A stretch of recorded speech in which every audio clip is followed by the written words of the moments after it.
Hello everyone. कैसे हैं सब लोग। तो आज से आपका नया सेशन शुरू हो चुका है। पहला चैप्टर पढ़ेंगे, नंबर सिस्टम, संख्या पद्धति। मैथमेटिक्स का बेस है ये।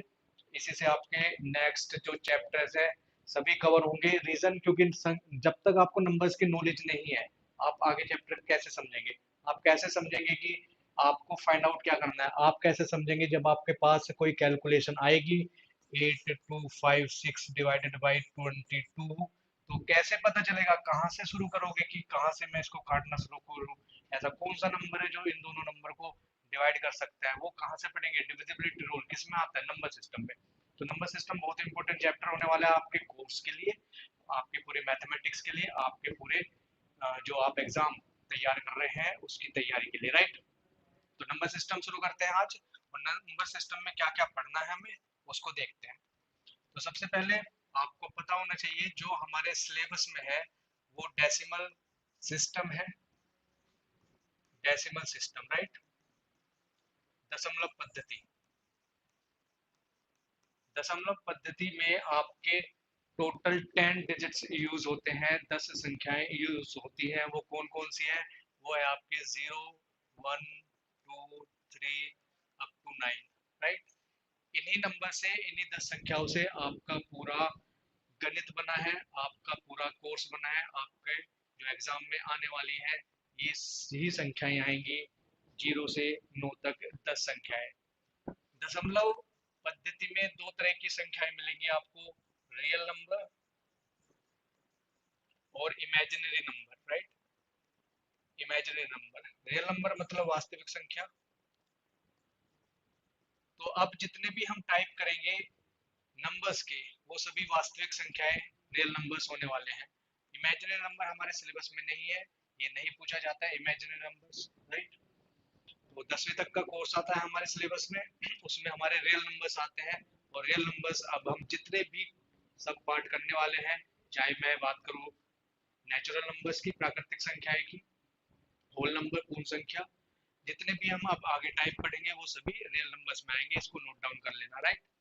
तो देखते हैं सबसे पहले हमें क्या पता होना चाहिए। हमारे पास सबसे पहला टाइप ऑफ रियल नंबर, वास्तविक संख्या का है नेचुरल नंबर्स। नेचुरल नंबर्स, प्राकृतिक संख्या। प्राकृतिक संख्या में आपको पता होना चाहिए कि ये संख्याएं कहाँ से शुरू होती है। ध्यान रखना, प्राकृतिक संख्या नेचुरल नंबर्स आपके 1 से शुरू होते हैं, 1, 2, 3, 4 और अप टू इन्फिनिटी, अनंत तक जाती है ये, राइट। ये आपके नेचुरल नंबर, प्राकृतिक संख्याएं होती है। दूसरा आपका होल नंबर। होल नंबर, पूर्ण संख्या। पूर्ण संख्या में आपका जीरो और इंक्लूड हो जाता है, 0, 1, 2, 3 अप टू इन्फिनिटी, ये भी अनंत तक जाता है। तो नेचुरल नंबर, प्राकृतिक संख्या है, होल नंबर और पूर्ण संख्या में क्या अंतर है, जीरो का अंतर है। तो यहाँ से एक कंक्लूजन निकाल सकते हैं हम कि all the whole numbers are natural numbers. ये ध्यान रखना, बहुत ही इंपॉर्टेंट लाइन है। All the whole numbers are natural numbers. सभी पूर्ण संख्याएं प्राकृतिक संख्याएं हैं, राइट। क्योंकि आपका जो होल नंबर है वो कैसे बना है, होल नंबर बना आपका जीरो प्लस नेचुरल नंबर्स, हाँ या ना। Zero plus natural numbers. Zero, अगर नेचुरल नंबर्स में जीरो और इंक्लूड कर दी जाए तो वो क्या कहलाया जाएगा, होल नंबर, पूर्ण संख्या, राइट। थर्ड देखते हैं। थर्ड है आपके पास पूर्णांक। पूर्णांक क्या होते हैं, जिसको हम बोलते हैं इंटीजर्स। इंटीजर्स आपके माइनस इन्फिनिटी से इन्फिनिटी तक जाते हैं, राइट। अगर नंबर लाइन पे शो किया जाए तो आपकी नंबर लाइन जीरो से शुरू होती है, जीरो के राइट में सभी पॉजिटिव नंबर्स आते हैं, 1, 2, 3, 4 अप टू इन्फिनिटी। जितने भी धनात्मक संख्याएं हैं वो आपके नंबर लाइंस में राइट साइड में पॉजिटिव होती है, और लेफ्ट साइड में आपके नेगेटिव होती है, यानी कि ऋणात्मक संख्याएं मिलेंगी आपको अप टू माइनस इन्फिनिटी। तो आपके जो पूर्णांक होते हैं, जो इंटीजर्स होते हैं, वो माइनस इन्फिनिटी से प्लस इन्फिनिटी जाते हैं, इंक्लूडेड जीरो। तो अगर आपसे सवाल करे कि बताएं जीरो क्या है, जीरो क्या है, क्योंकि अभी हमने देखा होल नंबर भी जीरो से शुरू होता है ना, होल नंबर जीरो से शुरू होता है। तो अगर कोई जीरो की डेफिनेशन कहे, कोई आपसे कहे आखिर जीरो है क्या, तो हमेशा ध्यान रखना जीरो एक इंटीजर है, जीरो एक इंटीजर है, दैट इज पूर्णांक। पूर्णांक जीरो एक पूर्णांक है, जीरो एक इंटीजर है, राइट। ये पूर्णांक की बात हुई। नेक्स्ट देखते हैं, नेक्स्ट है आपका रैशनल नंबर। आपके एग्जाम पॉइंट ऑफ व्यू से बहुत इंपॉर्टेंट होने वाला है ये रैशनल नंबर। इससे क्वेश्चन बनते हैं। परिमेय संख्याएं इनको हिंदी में कहा जाता है, परिमेय संख्या। आखिर रैशनल नंबर या परिमेय संख्या होती क्या है, ध्यान रखना हमेशा जो भी नंबर मैं p अपॉन क्यू फॉर्म में रिप्रेजेंट कर सकता हूँ वो सभी रैशनल नंबर होंगे, विद कंडीशन q आपका जीरो ना हो, क्योंकि a अपॉन जीरो आपका इंफिनिटी बन जाता है, नॉट डिफाइंड हो जाता है, उसकी वैल्यू आप नहीं निकाल सकते। अगर q जीरो हो गया तो ये इंफिनिटी बन जाएगा, नॉट डिफाइंड हो जाएगा। तो जितने भी number p upon Q form में लिखे जा सकते हैं वो सभी क्या होंगे, आपके रैशनल नंबर, परिमेय संख्या है, राइट।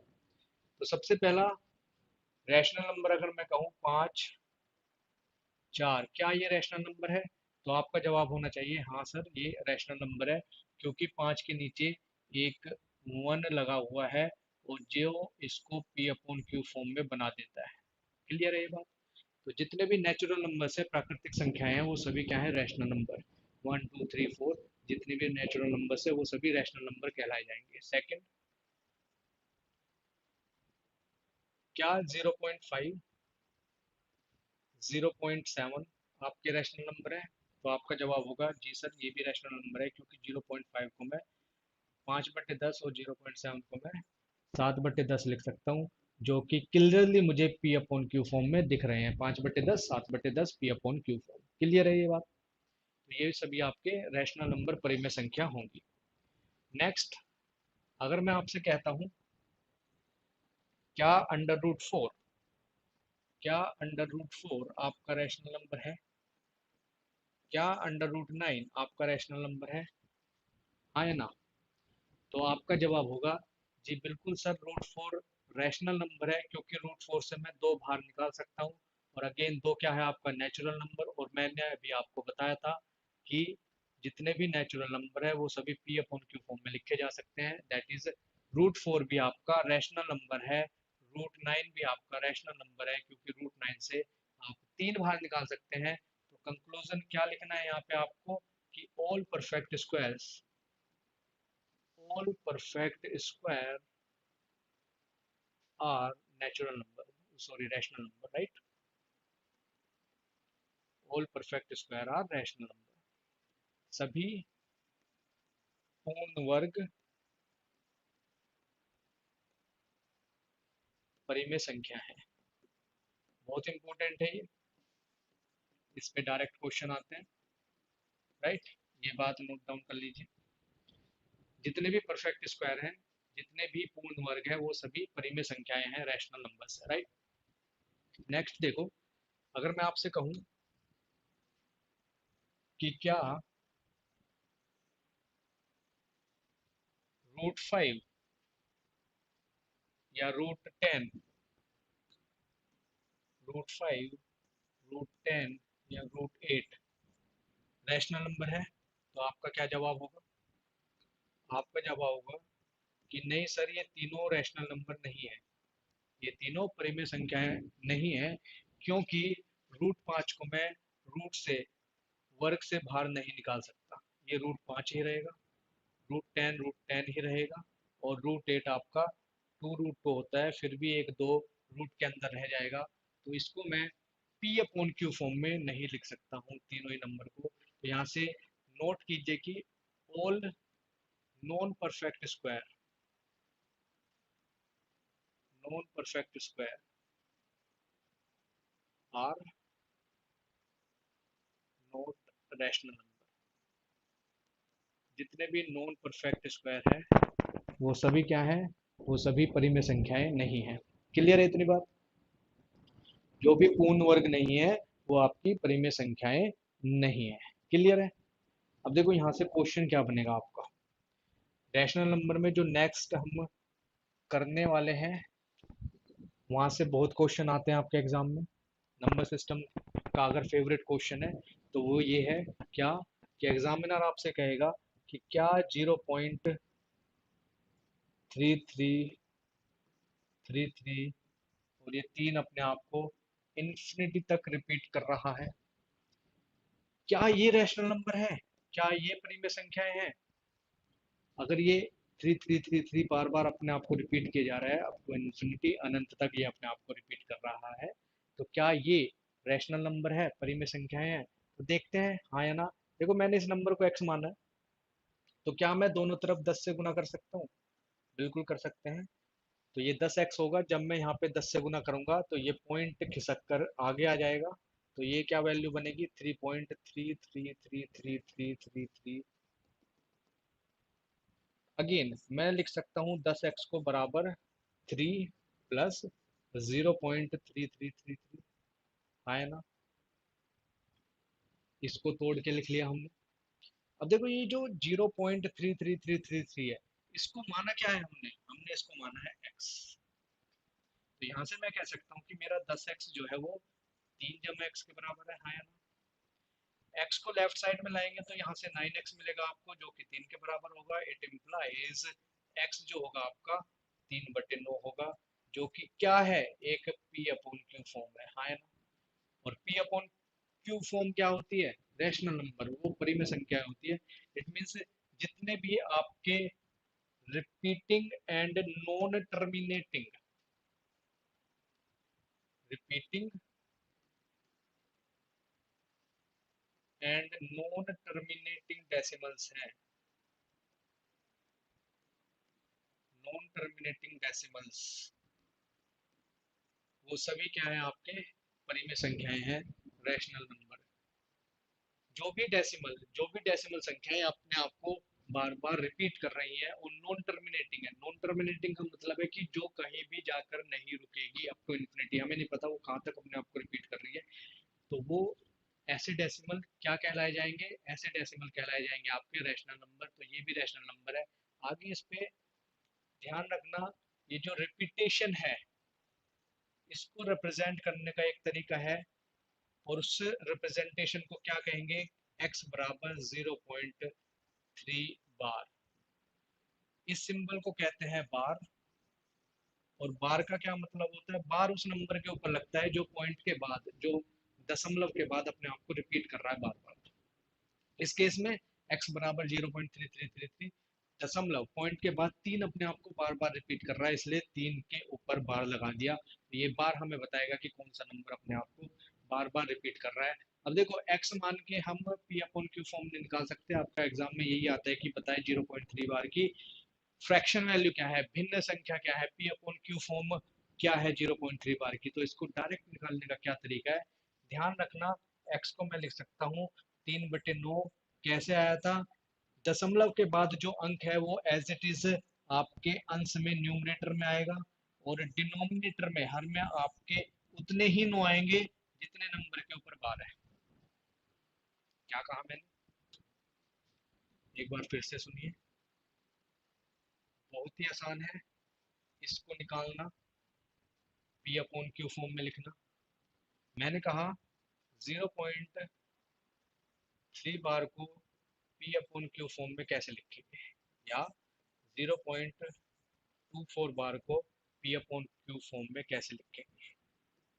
क्या तरीका है, देखो दशमलव के बाद जितने भी अंक के ऊपर बार है उतने डिनोमिनेटर में नो आएंगे, यानी कि उतने हर में आपके नो आएंगे। दशमलव के बाद एक ही अंक है जिसके ऊपर बार है, तो एक नो आपका हर में आएगा। अंश में जिस भी नंबर के ऊपर बार है वो एज इट इज आएगा, 3/9, यही आंसर आ रहा था हमारा।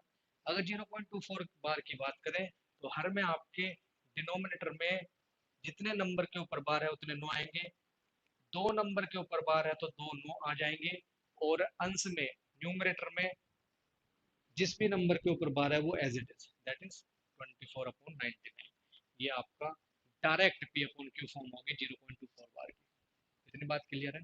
अब देखो यहाँ से और कॉम्प्लिकेटेड वो कैसे दे सकता है।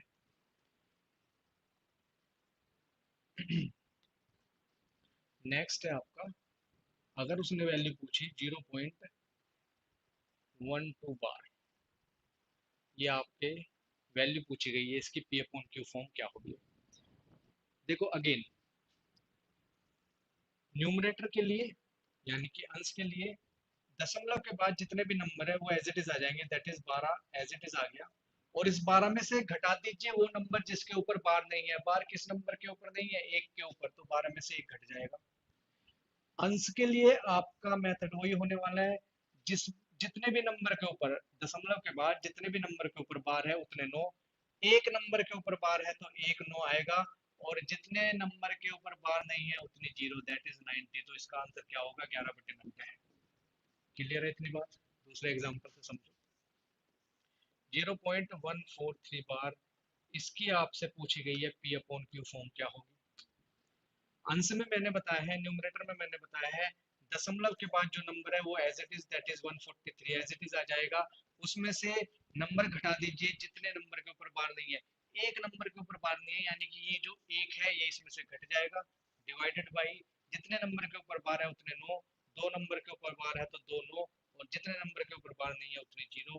तो एक नंबर के ऊपर बार नहीं है तो एक 0। यहाँ से आपका क्या आंसर आ गया, 142 डिवाइडेड बाई 990। क्लियर है बात, कोई डाउट इसमें? राइट। एक और एग्जांपल से समझते हैं, और यहाँ से आपको चीजें एकदम क्रिस्टल क्लियर हो जाएंगी। देखो यहाँ पे आपको दिया गया है 0.5672 बार, इसकी आपसे फ्रैक्शन वैल्यू, भिन्न वैल्यू, रैशनल नंबर में पी अपॉन क्यू फॉर्म पूछी गई है। क्या आंसर होगा, न्यूमरेटर के लिए दशमलव के बाद जो नंबर है वो as it is, that is 5672 as it is. उसमें से घटा देंगे जितने नंबर के ऊपर बार नहीं है। 56 के ऊपर बार नहीं है तो 56 इसमें से घट जाएगा, और डिनोमिनेटर में हर में आपका क्या आने वाला है, जितने नंबर के ऊपर बार है, एक दो, दो नंबर के ऊपर बार है तो दोनों आएंगे, जितने नंबर के ऊपर बार नहीं है, एक दो, दो नंबर के ऊपर बार नहीं है तो दो 0। तो आपका आंसर क्या हो जाएगा, 5616 डिवाइडेड बाई 9900। क्लियर है ये बात, ये आपका आंसर हो जाएगा। देखो अगर एग्जामिनर ने आपसे पूछा कि बताइए 2.312 बार की वैल्यू फ्रैक्शन में क्या होगी, तो क्या आंसर होगा आपका। देखो अभी हमने क्या सीखा है, हमने अभी 0 पॉइंट समथिंग के ऊपर बार है तो उसकी फ्रैक्शन वैल्यू निकालनी सीखी है, लेकिन यहाँ पे तो 2 आ गया। अब इसको कैसे सोल्व करें, इसका भी आसान तरीका है। क्या आप 2 को अपने नंबर से अलग नहीं कर सकते क्या, बिल्कुल कर सकते हैं। इसको मैं लिख सकता हूँ 2 जमा 0.312 बार। ये आपको आता है फ्रैक्शन में कन्वर्ट करना, इसको फ्रैक्शन में कन्वर्ट करते हैं तो ये जो 2 जमा न्यूमरेटर में 312 माइनस 31 डिवाइडेड बाई एक नंबर के ऊपर बार है 1 9, और दो नंबर के ऊपर बार नहीं है तो 2 0। तो ये क्या आंसर आने वाला है आपका, 2 जमा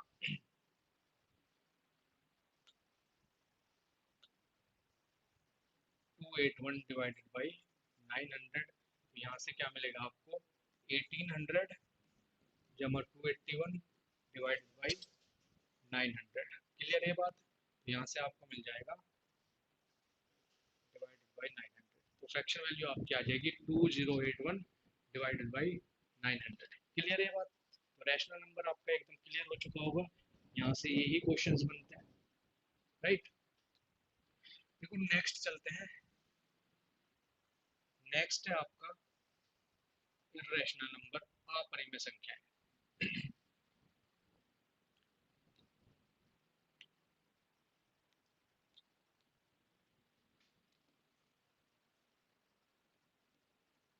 इर्रेशनल नंबर, अपरिमेय संख्याएं। देखो पी अपॉन क्यू फॉर्म में अगर हम रिप्रेजेंट कर सकते हैं तो वो क्या कहलाया जाएगा, वो कहलाया जाएगा आपका रैशनल नंबर। जिस नंबर को हम पी अपॉन क्यू फॉर्म में रिप्रेजेंट नहीं कर सकते वो होंगे रैशनल नंबर। सबसे पहला एग्जांपल, जितने भी आपके नॉन परफेक्ट स्क्वायर है,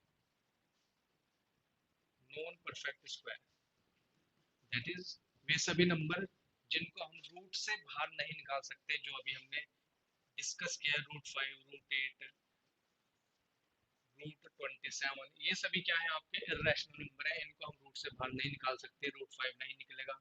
√8 को हम 2√2 लिख सकते हैं, लेकिन एक रूट में 2 रह जाएगा। ऐसे ही √27 को मैं 3√3 लिख सकता हूँ, रूट के अंदर 3 रह जाएगा।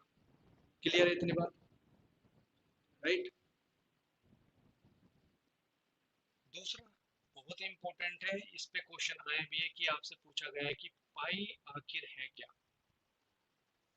पाई को आप किस कैटेगरी में रखेंगे? पाई आपका आखिरी में होगा, इरेशनल होगा या रैशनल होगा? देखो पाई भी आपका इरेशनल ही होता है।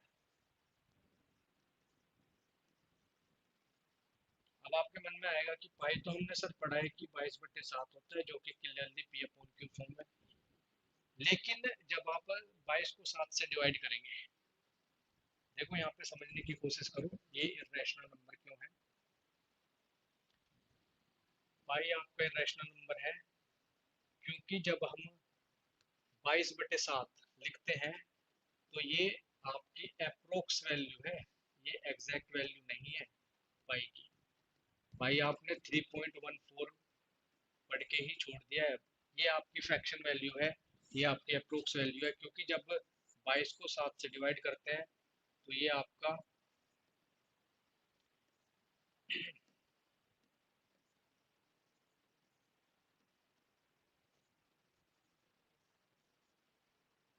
नहीं रुकता है डिवाइड होते हुए, राइट। यहाँ पे 0 आएगा, अगेन यहाँ 14 आएगा, फिर 6, फिर 8 बार जाएगा 56, फिर 4 आएगा, फिर अगेन ये 5 बार जाएगा। तो ये साइकिल चलती रहेगी 3.14285, और ये साइकिल चलती रहेगी।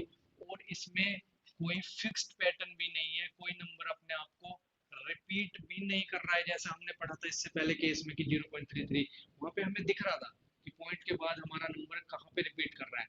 जहाँ पे रिपीट कर रहा है हम बार लगा देते थे, लेकिन यहाँ पे कोई आपको रिपीटेशन ऐसा नहीं मिलेगा जो नंबर अपने आप को बार बार रिपीट करे। कोई भी ऐसा इंस्टेंट नहीं आएगा कि जहाँ से आपका 5 रिपीट करना शुरू हो जाए, जहाँ पे मैं बार लगा सकूं कि 3.1428 बार। ऐसा कभी नहीं होगा। ये अपने आप को रिपीट तो जरूर करते हैं, लेकिन रैंडमली।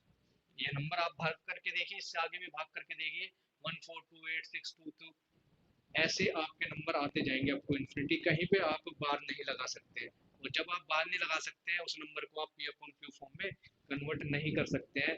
तो पाई जो आता है आपका इरेशनल नंबर होता है, अपरिमेय संख्या होती है, इसको याद रखना, राइट। नेक्स्ट देखो, नेक्स्ट है आपका even number and odd number.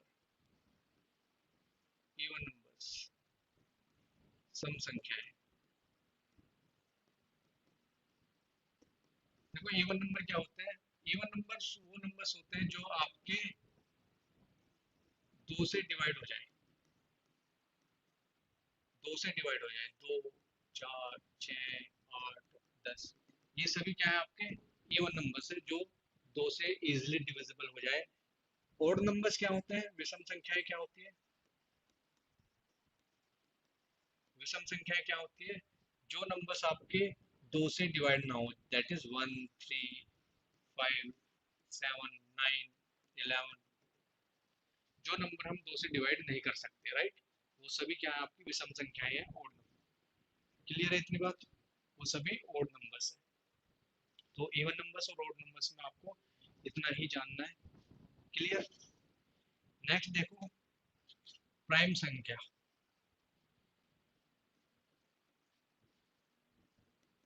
Prime numbers, अभाज्य संख्या।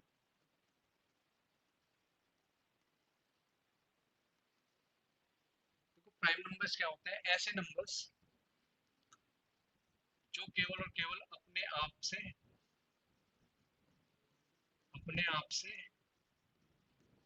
या 1 से विभाजित हो।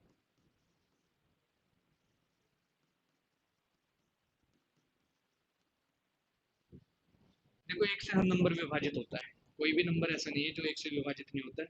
तो वे सभी नंबर्स जो अपने आप से या केवल और केवल 1 से विभाजित हो, जैसे 2, 3, 5, 7, 11, 13, 17, 19, ये सभी क्या कहलाए जाएंगे? ये सभी प्राइम नंबर्स अभाज्य संख्या कहलाई जाएंगी, जो केवल और केवल अपने आप से और 1 से विभाजित होते हैं। ऐसे नंबर क्या होते हैं? आपके प्राइम संख्या, अभाज्य संख्या है। क्लियर है इतनी बात? देखो यहाँ पे जो पहला क्वेश्चन बनता है आपका, क्या आप मुझे बता सकते हैं स्मॉलेस्ट इवन प्राइम नंबर?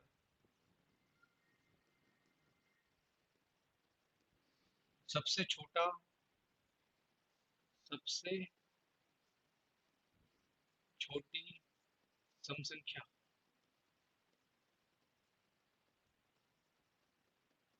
सबसे छोटी सम संख्या क्या होगी? तो आपका जवाब होगा सर सबसे छोटी सम संख्या तो सामने से दिख रही है 2, तो इसका आंसर हो जाएगा 2। क्या आप मुझे highest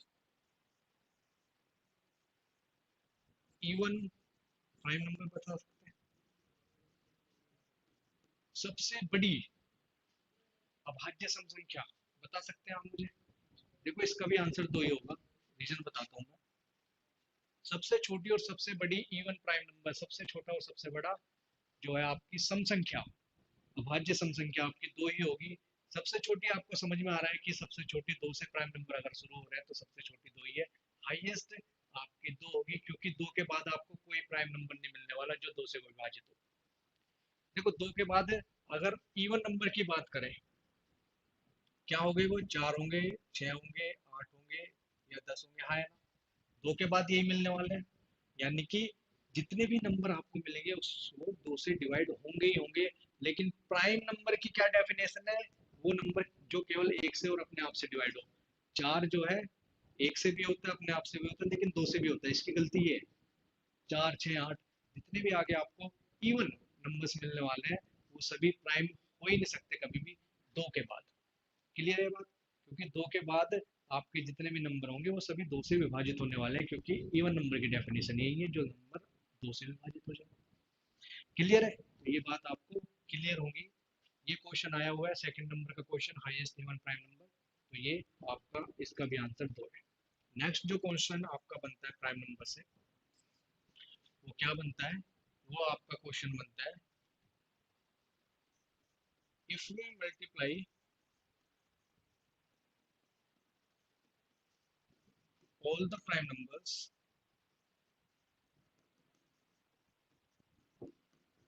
then how many zeros we will get?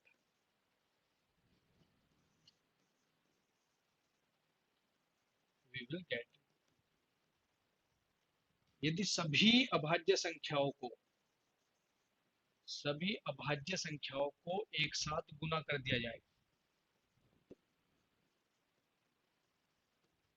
एक साथ गुना कर दिया जाए, तो क्या आप नंबर ऑफ जीरोस बता सकते हैं? शून्य की कितनी संख्याएं होंगी? आपको शून्य कितने वाले मिलने वाले हैं संख्याओं को एक साथ यदि गुना कर दिया जाए?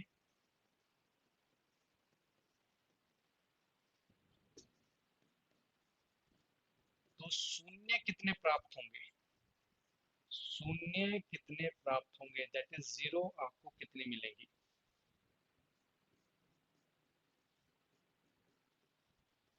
ये आपका सवाल एग्जाम में पूछा हुआ है।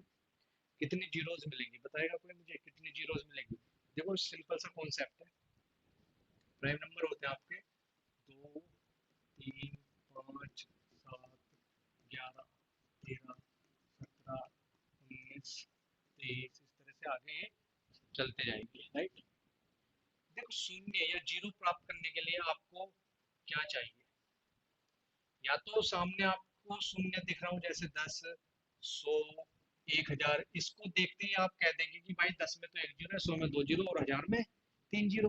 देखते ही बता देंगे। एक तो ये तरीका है शून्य को काउंट करने का, नंबर ऑफ जीरोस पता लगाने का। दूसरा, अगर आपको मल्टीप्लीकेशन दी हुई है नंबर्स की विदाउट जीरो, दैट इज आपको दिया गया 5 × 2 4 × 7। इसमें कितनी जीरो है ये कैसे पता लगाएंगे? देखो एक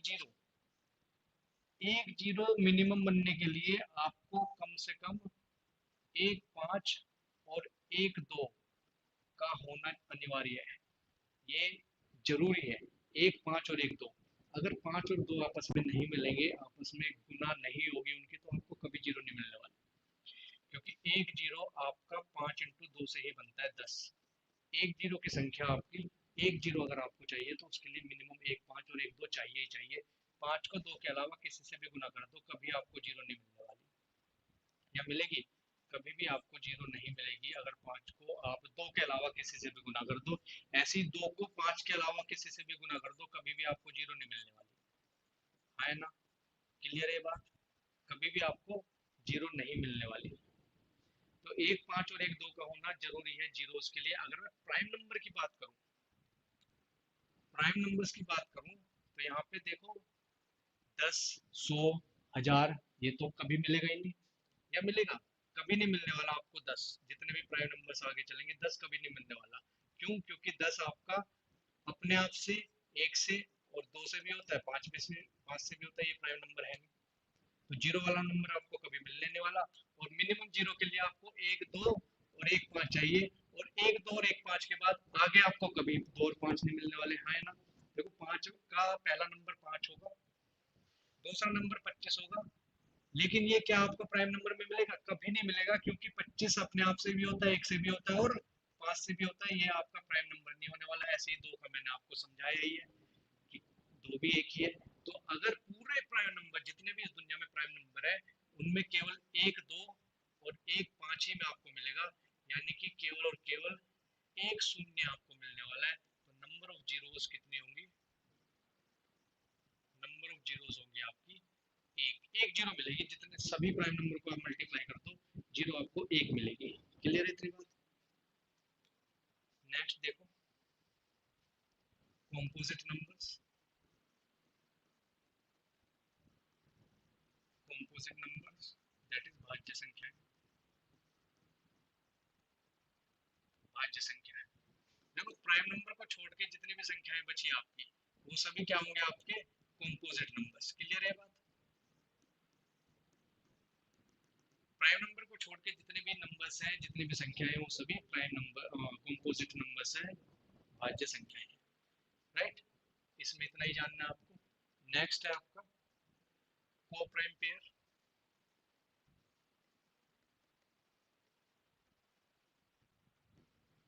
को प्राइम पेयर दैट इज अभाज्य जोड़ा।